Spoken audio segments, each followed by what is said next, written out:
बिस्मिल्लाहिर्रहमानिर्रहीम। जनाब, स्टोरीज़ मैंने दो शेयर करनी हैं। एक स्टोरी तो आपने ये थंबनेल पे देख ली होगी और वो है जनाब कि तहरीक इंसाफ के एक वज़ीर साहब, वज़ीर ममलिकत, उनकी को ऑडियो लीक हुई है और वो ऑडियो बहुत ही ख़तरनाक है और अब इस पे तफसील से बात करते हैं। और दूसरी बात यह है कि कप्तान साहब ने कहा है, अपने तमाम वज़रा पर पाबंदी लगा दी है कि आपने अगले 3 महीने तक बिल्कुल कोई बाहर का विज़िट नहीं करना और आपने ये, क्योंकि ये 3 महीने अहम तरीन है। ये क्या चक्कर है? कहते बहुत ही क्रिटिकल हैं और ये इस पर बात करनी है। पहले आ जाए जनाब उस ऑडियो लीक पर। ये कोई 1-2 दिन से ये चक्कर चला हुआ है। मेरा मिजाज ये है कि मैं कोई पर्सनल मैटर्स पे या इस तरह से बात नहीं करता, लेकिन इस ऑडियो के साथ जुड़ी हुई जो बात है ना, वो बड़ी ख़तरनाक है।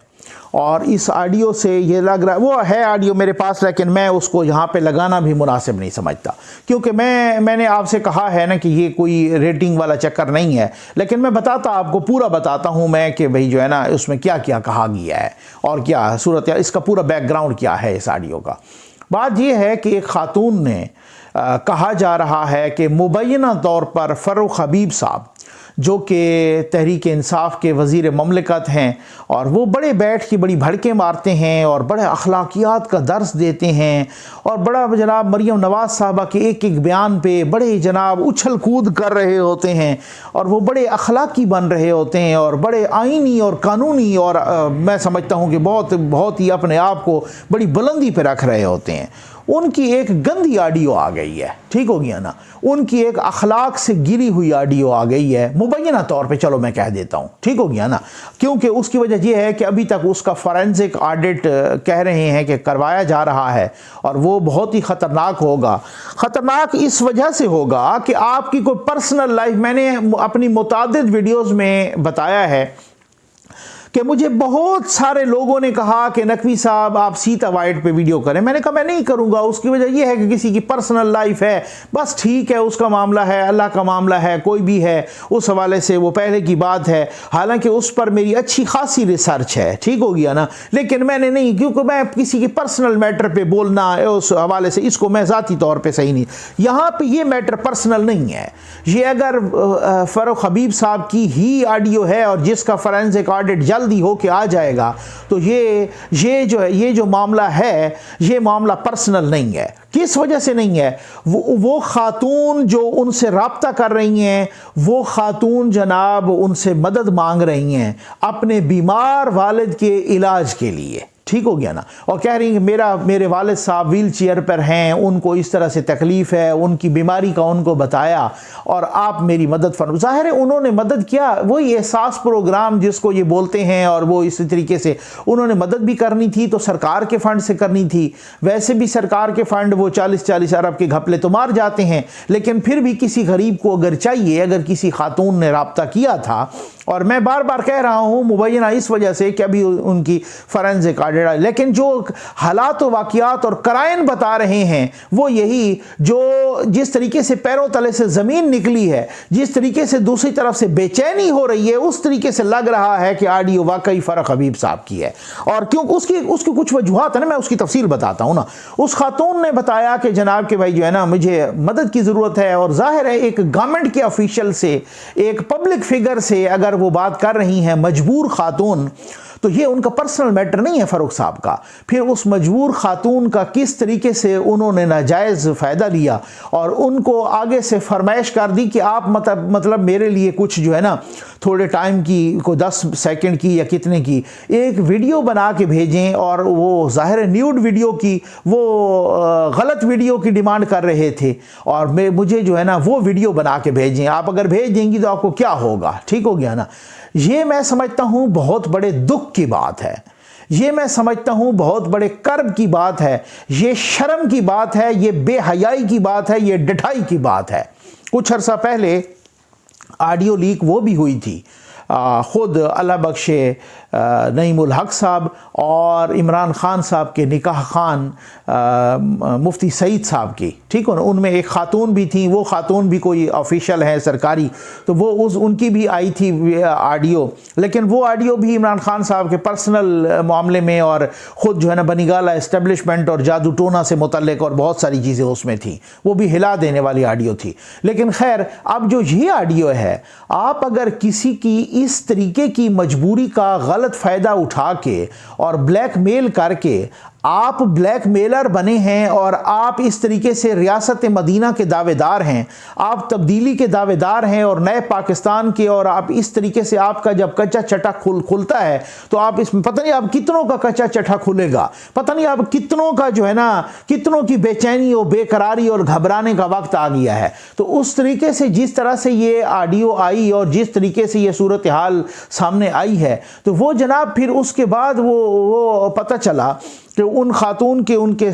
वालिद साहब को पता चल गया। ज़ाहिर है उन्होंने वालिद साहब को बताया कि मैंने रियासत मदीना के एक वज़ीर से रब्ता किया, उस वज़ीर ने आगे से गंदी डिमांड कर दी कि आप मुझे अपनी ये गलत किस्म की ये अपनी न्यूड वीडियो बना के भेजो तो फिर मैं आपकी मदद करूँगा, ये मुबैना तौर पर, ठीक है। अच्छा, अब उसके बाद जनाब हुआ क्या, उन्होंने वालिद साहब को, उनकी वालिद साहब की तबीयत और ख़राब हो गई बेचारे की। ज़ाहिर एक गरीब बंदा हो और उसको पता हो कि मेरी बेटी ने हुकूमत के वजीर से अगर ये राब्ता किया कि हमारी मदद करें, हम पाकिस्तान के शहरी हैं, हम इलाज अफोर्ड नहीं कर सकते, लोगों के पास तो खाने के कुछ नहीं है, इलाज तो छोड़ दीजिए, और आगे से वजीर कहे कि आप मुझे गंदी वीडियो बना के भेजो तो तब मैं आपकी मदद करूंगा। ये हालात हैं पाकिस्तान के, ये हालात हैं, ये अब सूरत हाल। अब इसकी जब एक सुना है कि जब कोई लोग इस ऑडियो को लेकर प्रेस कॉन्फ्रेंस करने लगे तो फिर फरूख हबीब साहब कुछ लोगों के गिट्टे गोडे पकड़े और कुछ दोस्तों को बीच में रोक डाला और वो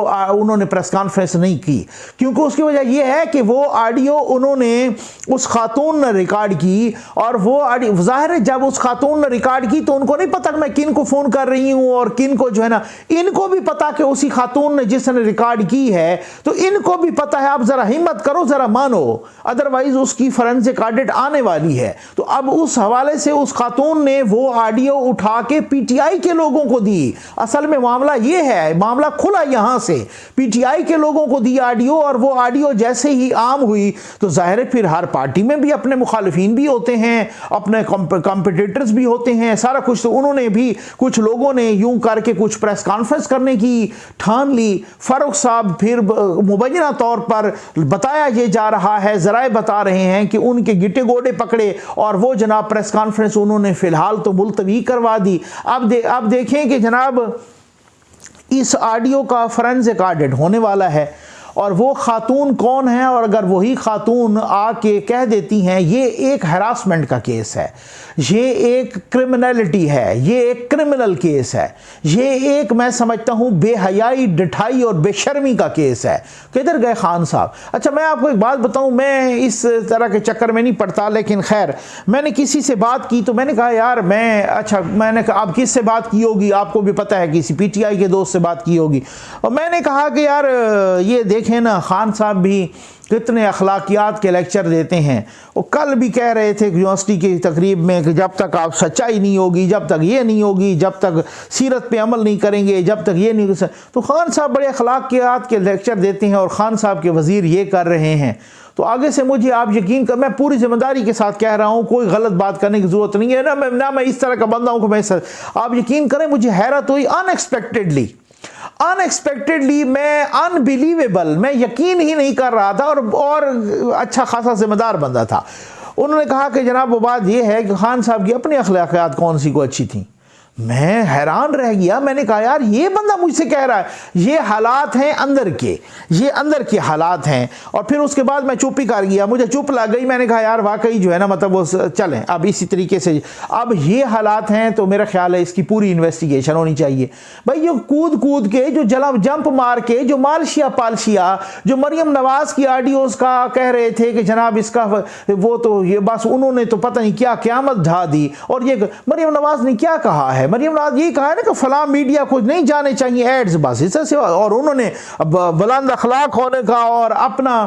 एक जो है ना मॉरल करेज का मुजाहरा किया और उन्होंने सच बोला है कि मेरी आवाज़ थी। मालशिया पालशिया आप इस तरीके के इल्ज़ामात लगाएं और इल्ज़ाम तराशी करें, और मालशिया पालशिया चैनल इल्ज़ाम तराशी करें और इल्ज़ाम तराशी करें और आप गलत आप वो करें और कोई बोले ही नहीं कि उल्टा आपको वो एड्स देते जाएं। ये कोई तरीकाकार है? मैं समझता हूँ एड्स उसी तरीके से देने चाहिए कि जो पहली बात तो ये है कि एड्स होते ही उसी तरीके से हैं कि जो जिस तरीके से जिसकी रेटिंग आती है उसको, और बाकी उन्होंने तो अखलाकी करेज का मुजाहरा किया और बड़े उछल कूद कर रहे। ये फरूख हबीब साहब को मैं देख रहा था कि वो बड़ी अखलाक की बुलंदी पर बैठ के और जनाब वो बड़ी भड़के मार रहे थे कि ये तो मरियम नवाज साहब ने क्या कर दिया कि जी मीडिया को इश्तिहार नहीं देने और इश्तिहार रोकने की आ गई और हम जनाब कमेटी बिठा रहे हैं। और भाई इधर भी कमेटी बिठाओ, जरा इधर भी इसका फॉरेंसिक भी कराओ, बाहर से फॉरेंसिक करवाओ कि अगर ये फॉरेंसिक ठीक है और फॉरेंसिक ऑडिट इसकी हो जाती है और आवाज़, ये तो 2 सेकंड का काम है कि पता चल जाएगा फरूख हबीब साहब की आवाज़ है और ये क्या ऑडिटेड है या क्या है या इसमें अपना एडिटेड है या कि डॉक्टर्ड है या जाली है या क्या है, उससे पकड़े ऑडियो और वो जनाब वो जिसने रिकॉर्ड की होगी तो पता चल जाएगा। तो खैर से उससे इस्तीफ़ा लें, क्योंकि खान साहब तो ये कहते थे ना, यहाँ ट्रेन का एक्सीडेंट हो तो तब भी वजीर इस्तीफ़ा देता है, कश्ती डूब जाए तो वज़ीर आज़म इस्तीफ़ा दे। वो तो सारी बातें डूब गई ना, खैर से वो तो फिर यू टर्न लेके अजीम लीडर बन गए ना। आ जाए जनाब दूसरी बात पे कि खान साहब ने अपने वज़रा से कहा है कि कोई बाहर नहीं जाएगा, अगले 3 महीने बहुत क्रिटिकल है। अच्छा, इसमें मुख्तलिफ लोग मुख्तलिफ बातें कर रहे हैं। क्या है, एक बात तो ये है कि वो जो रियाज फतियाना साहब ने एक पार्लियामेंट की कमेटी ग़ालिबन PAC में पब्लिक अकाउंट कमेटी में जिसके राना तनवीर साहब हैं चेयरमैन नून लीग के, उसमें एक इंकशाफ किया था कि बाहर माहौलियात की एनवायरनमेंट से मुतल्लिक एक कॉन्फ्रेंस हो रही थी ग्लासगो में, ठीक हो गया ना, और वो ज़ाहिर है वो फिर एनवायरनमेंट से मुतल्लिक UN की कॉन्फ्रेंस थी गालिबन, तो वहाँ पर गए हुए थे अमीन असलम साहब जो वज़ीर आज़म के मुआविन ख़ुसूसी हैं और ज़रताज गुल साहबा, और वहाँ पर ये लड़ पड़े आपस में, ठीक हो गया ना, और इसी वजह से वो लड़ पड़े और फिर ज़रताज गुल साहबा को वापस आना पड़ा। तो अब आप गो कि उन्होंने जो है ना इसको नेगेट किया कि वो किसी और वजह से वो वापस आई थी और ये वो, लेकिन ज़रताज गुल साहबा की भी जो आई है तो उसमें भी बड़ा एक वो कहते हैं मिला जुला रिस्पांस, ठीक हो गया ना। और वो इंकशाफ करने वाला कौन, किसी ने इल्ज़ाम नहीं लगाया वो को पीपल्स पार्टी का या मौलाना साहब की पार्टी का या नून लीग का नहीं था। रियाज फतियाना साहब खुद PTI के रुकन थे और सबसे बड़ी मज़े की बात यह है कि वो भी वहाँ गए हुए थे क्योंकि वो चशमदीद गवाह हैं जी, वो एक NGO के खर्चे पर वहाँ पे गए हुए थे और वो चशमदीद गवाह हैं। इसी वजह से उन्होंने कहा कि ये उधर भी जाके इन्होंने गंद डाला है और ये उधर भी जाके लड़ पड़े हैं आपस में। जब दिल्ली सरकार के यानी वो ज़रा बाहर, जब भाई को खुदा का नाम मानो, इधर तो कैबिनेट में कितनी दफ़ा आप लड़ चुके हो वो सबको पता है, वो हर किसी को पता है। कभी आप फैसल वोडा साहब को वज़ीर आज़म साहब पकड़ के कमरे में ढक रहे हैं कि खुदा के लिए कहीं ऐसा ना हो कि असद उमर साहब और कुरैशी साहब का सारी फाड़ दें। तो मकसद कहने लगे आपस में आप इधर तो लड़ते भिड़ते ही रहते हैं, ठीक है ना। टीवी पे बैठ के बाकियों को किसी को गिलास मार दिया तो किसी को थप्पड़ मार दिया तो शबाशें भी देते हैं और पुलिस वालों को भी फेंटे लगा देते हैं और सारा कुछ करते हैं। और असद उमर साहब भी कहते हैं कि अगर आप खुद 126 दिन का धरना इधर ही बैठे और सुप्रीम कोर्ट की दीवारों पर शलवारें सुखाएं वो खैर है, लेकिन असद उमर साहब ने कहा है कि अगर तुम आए, PDM वालों को कहा कि अगर तुम इधर आए तो वो कुट पड़ेगी तुम्हें। तो भाई इधर तो करते रहते हो, चलो अपने मुल्क में तो इस तरह से वो, लेकिन बात यह है ना कि वो अखलाकियात का जो छापा लगता है ना वो सिर्फ मुल्क तक महदूद नहीं रहता, वो जो तरबियत होती है ना वो इस तरह से रासिख हो जाती है, वो इस तरह से इनकलकेट हो जाती है, वो तरबियत इस तरह से ज़हनों और दिलों पर जम जाती है। खान साहब ने वो जमाई है वो तरबियत कि वो बाहर जाके भी इस तरीके से उन्होंने पाकिस्तान को बदनाम किया और वो लड़ पड़े। तो खान साहब ने कहा है जी तुम्हारी तो सबकी पक्की छुट्टी ना, तुमने बाहर नहीं जाना। और अब लोग कह रहे हैं कि भाई ये बाहर न जाने का और ये और भी चक्कर है कि खान साहब ने और भी की है ज़राए के मुताबिक बातें कि ये बहुत ही क्रिटिकल हैं और बहुत ही अपने अपने आप दफातर में रहें, दफातर को टाइम दें और वजारतों को टाइम दें। और ये जो अगला है ना ये बहुत ही अहम, आपको मैं अहम बात बताऊँ खुद ही कल एक सहाफ़ी ने कॉलम भी लिखा और उन्होंने यही कहा कि जनाब के, और वाकई ठीक कहा, क्योंकि उसकी मैं भी गवाही देता हूँ कि जब हम भी बात करते हैं ना, तो जो कहते हैं कि जो हुकूमत प्रो PTI सहाफ़ी हैं वो भी आजकल यही कह रहे हैं कि भाई लगता ये है कि खान साहब किसी इन हाउस चेंज से पहले असम्बली तोड़ देंगे, और वो इस पर सीरियस सोचे कि ये खबरें कहाँ से आ रही हैं, ये क्यों आ रही हैं। मुझे एक बहुत ही ऑथेंटिक बंदे ने बताया, और वो ऑथेंटिक बंदा सियासी नहीं, वो गैर सियासी है। जी हाँ, मैं ये इंतहाई ज़िम्मेदारी के साथ कह रहा हूँ कि वाकई अगले जो 3-4 महीने हैं वो बहुत ही क्रिटिकल हैं। ये उनके अल्फाज थे, और मैं आपको, अगर आप यकीन करें कि बता दो ना मुझे किसने बताया है, तो बहुत सारों की नींदें उड़ जाएंगी। ये बिल्कुल पक्की बात है, ठीक हो गया ना। मैं इसमें किसी भी किस्म में हल्फ लेने के लिए तैयार हूँ। उन्होंने कहा कि अगले जो कुछ महीने हैं ना बहुत ही क्रिटिकल हैं, बहुत अहम है। फिर मैंने कहा किस सिलसिले में, ये मैं बाद में बताऊँगा किसी अगली वीडियो में। उम्मीद है आपको वीडियो पसंद आई होगी। आपका बहुत बहुत शुक्रिया।